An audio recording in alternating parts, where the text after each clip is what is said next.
Story 1. A tragic night. When I was 10, I moved in with my dad to a neighborhood where I knew no one, except for a family he was friends with. A single mom and her 3 kids. Among them was a girl slightly older than me. She was 12 when we first met.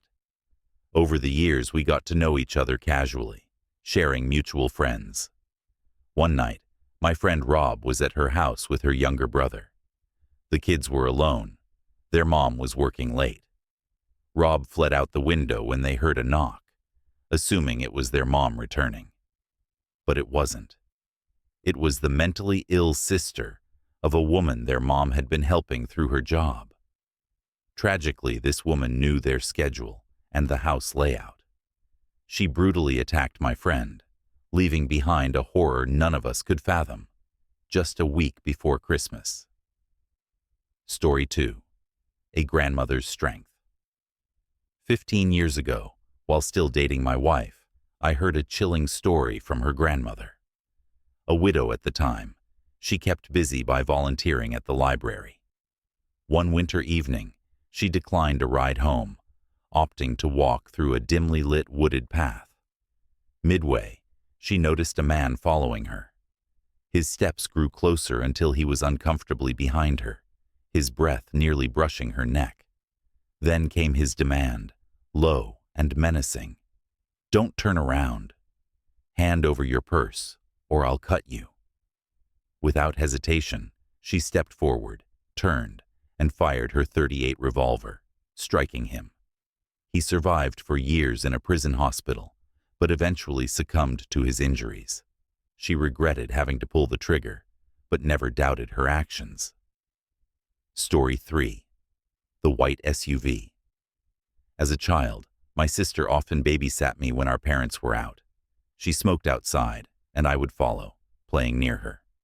One day, a white SUV with heavily tinted windows parked ominously at the end of our driveway. It seemed to watch us. Every time she stepped out for a smoke, it returned, only to retreat when she went inside. Months later, it came back, more persistent. This time, she decided to confront the driver, but was struck by an overwhelming sense of dread. She retreated, shaken. Our father, a sheriff's deputy, eventually confronted the SUV, his gun in hand. The vehicle sped away, its license plate obscured with duct tape. We never saw it again. Story 4. The screams in the woods. My uncle often recounted a chilling encounter he had while hunting in the woods of northern Wisconsin. Late one evening, as he set up camp deep in the forest, he heard what he described as blood-curdling screams. They were unlike any animal he'd ever encountered, starting low and guttural, then rising into a human-like wail. He grabbed his rifle, his flashlight trembling in his hand, as he scanned the dark trees. The screaming continued, growing louder, as if circling his camp. Despite his years of outdoor experience, the sheer terror forced him to abandon his gear and sprint to his truck, leaving the haunting sounds behind. He never hunted alone again. Story 5. A midnight visitor. In my college dorm, I shared a suite with 3 friends. One night, while everyone was asleep, I woke to the sound of the suite door creaking open. Thinking it was one of my roommates, I ignored it and drifted back to sleep. The next morning, my roommate asked if I had let someone in. Confused, I said no. We checked the suite door. It was unlocked, though we always secured it before bed. Later, campus security informed us a man had been reported prowling around our dorm. Chillingly, we learned he had entered multiple unlocked rooms, standing silently over sleeping students before disappearing into the night. Story 6. The Shadow Man. When I was a child, I frequently stayed at my grandparents' house. One night, as I was lying in bed, I noticed a tall, dark figure standing in the corner of the room. At first, I thought it was my grandfather checking on me, but the figure didn't move. It simply stood there, an unnaturally dark silhouette against the faint light from the hallway. I closed my eyes, hoping it was my imagination. But when I opened them, it was closer, now standing at the foot of the bed. I screamed, waking the household. My grandparents rushed in, but the figure had vanished. Even years later, I sometimes feel its presence when I sleep. Story 7. The Haunted Hospital. A group of urban explorers decided to venture into an abandoned hospital, infamous for its dark history. The building had been closed for decades, after numerous patients claimed to see shadowy figures in the halls. While wandering through the decrepit corridors, one explorer recorded faint whispers and a child's laughter on their audio equipment. In the basement, they discovered old surgical tools covered in rust, along with a gurney positioned in the center of the room. As they turned to leave, a wheelchair in the corner began to move, screeching loudly on the dusty floor. The group fled in panic, but when they reviewed their footage later, they caught a fleeting image of a shadowy figure peering at them from the basement door. Story 8. The Unseen Passenger. A late-night taxi driver shared an eerie encounter that he swears changed his life. While driving through a quiet rural road, he picked up a woman in a long white dress. She was pale and quiet, giving him only a nearby address. Midway through the drive, she whispered, "Stop here," pointing to a dark field. Confused but compliant, the driver stopped. When he turned to ask for payment, the passenger was gone. Only her faint, cold impression remained on the seat.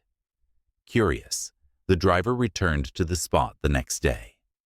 There, he discovered a small shrine with a picture of a woman who had died in a car accident years earlier, wearing the same white dress. Story 9. The Phantom Caller. A young woman moved into her first apartment and began receiving strange late-night phone calls.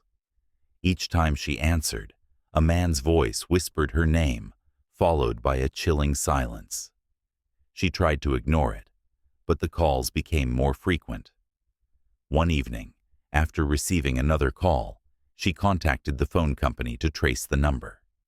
To her horror, they informed her the calls were coming from a disconnected line in her building. After reporting the incidents to her landlord, she learned the previous tenant of her apartment had died under mysterious circumstances. That night, she packed her things and left. Story 10. The Mirror's Secret. A college student found an antique mirror at a thrift store and thought it would make a charming addition to her dorm room. However, strange occurrences began shortly after she brought it home. Objects moved on their own, and she often woke up to faint whispers. The most disturbing moment came one evening when she saw a reflection of herself in the mirror that didn't mimic her movements. It smiled when she didn't. She quickly covered the mirror with a cloth, but the nightmares persisted. She later learned from a historian that the mirror came from a home where a murder had taken place, and some believed it had trapped the victim's spirit. Story 11. The Forgotten Doll. In a small town, an elderly woman kept an old, tattered doll that she refused to part with. She claimed the doll belonged to her late daughter, who had died tragically young. After the woman passed away, the doll was sold at an estate sale and bought by a collector. Strange things started happening in the collector's home. Lights flickered, and he often heard footsteps at night. One day, he found the doll moved from its display case to his bed. Spooked, he returned it to the original house, leaving it on the doorstep. Locals say that the doll sometimes appears in the window of the now abandoned house, looking out as if waiting for someone to return. Story 12. The Watcher in the Woods. A family moved into a house bordering a dense forest, excited about the tranquility and fresh air. Soon, they noticed strange carvings on the trees near their property, symbols they couldn't decipher. At night, They often felt as if someone was watching them through the windows, but every time they checked, the woods were empty. One evening, the father ventured into the forest after hearing a loud scream. He returned hours later, shaken, mumbling about a tall, faceless figure that followed him. The family moved out shortly after, leaving the house to be overtaken by the encroaching woods.